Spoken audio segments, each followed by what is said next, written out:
안녕하십니까. 교육에 올바른 시선을 제공하는 이 브리핑 시작하도록 하겠습니다. 전국 교육감은 연간 82조 원을 사용합니다. 공사립교원 약 50만 명을 관리합니다. 교육청 및 학교 직원은 약 8만 명입니다. 교육지원청 및 직속 기관은 400여 개입니다. 관할학교는 약 2만여 개입니다.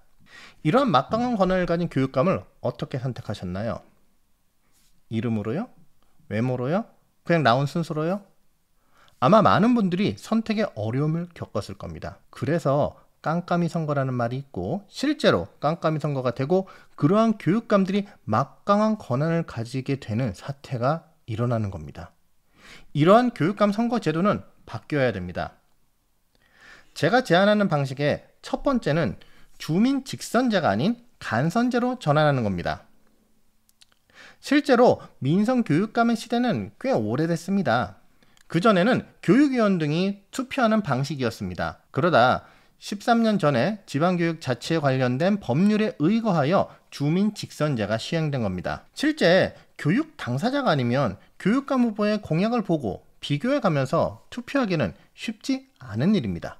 그래서 저는 범위를 넓혀서 학부모, 교사, 교직원, 그리고 고등학생 일정 학년을 넘어서는 학생들도 모두 포함하여 교육감 선거를 진행했으면 좋겠습니다. 그러면 후보들에 대한 관심을 좀 더 가질 수 있을 거라고 생각하고 교육감 후보들도 공약을 허투루 만들지는 못할 것입니다. 물론 이런 투표 대상자를 선정하는 행정적 절차가 쉽지 않고 법률을 개정해야 하는 어려움 및 다양한 생각지도 못한 어려움이 있을 거겠죠. 하지만 이러한 것을 잘 극복해 나간다면 충분히 가능성이 있다고 저는 생각합니다. 두 번째로는 후보 기준에 교육 경력 10년 이상을 포함해야 하는 것입니다.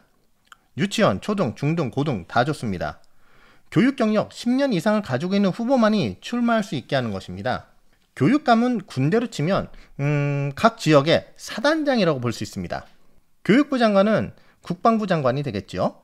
보통 국방부 장관은 문민통제라고 해서 꼭 군인 출신일 필요가 없으니까 교육부 장관이 교육 경력이 있을 필요는 없습니다. 하지만 사단장, 군대에서의 사단장은 필히 현장 경력이 있어야 됩니다. 그렇지 않으면 그 사단장이 지휘하는 지역은 초토화될 것입니다. 교육감도 마찬가지입니다. 강력한 권한을 바로 교육 현장에 투입하는 위치에 있는 사람입니다.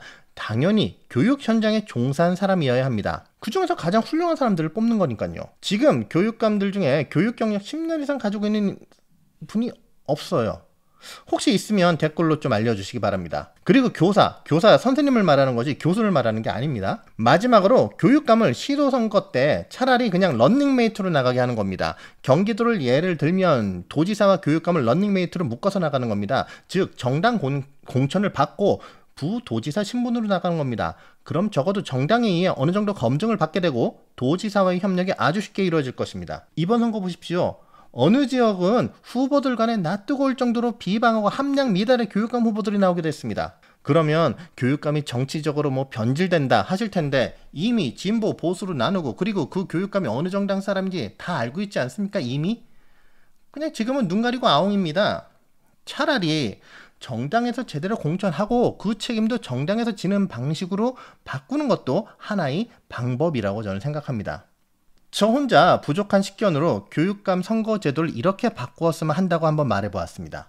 분명 더 좋은 방안이 있을 거라 생각합니다. 확실한 것은 다음 교육감 선거는 달라진 제도로 치러져야 한다는 겁니다. 그렇지 않으면 다음 선거에서도 깜깜이 투표를 할 수밖에 없습니다. 그럼 저희 교육 현장은 더 깜깜해질 겁니다. 오늘 영상은 여기서 마치겠습니다. 감사합니다.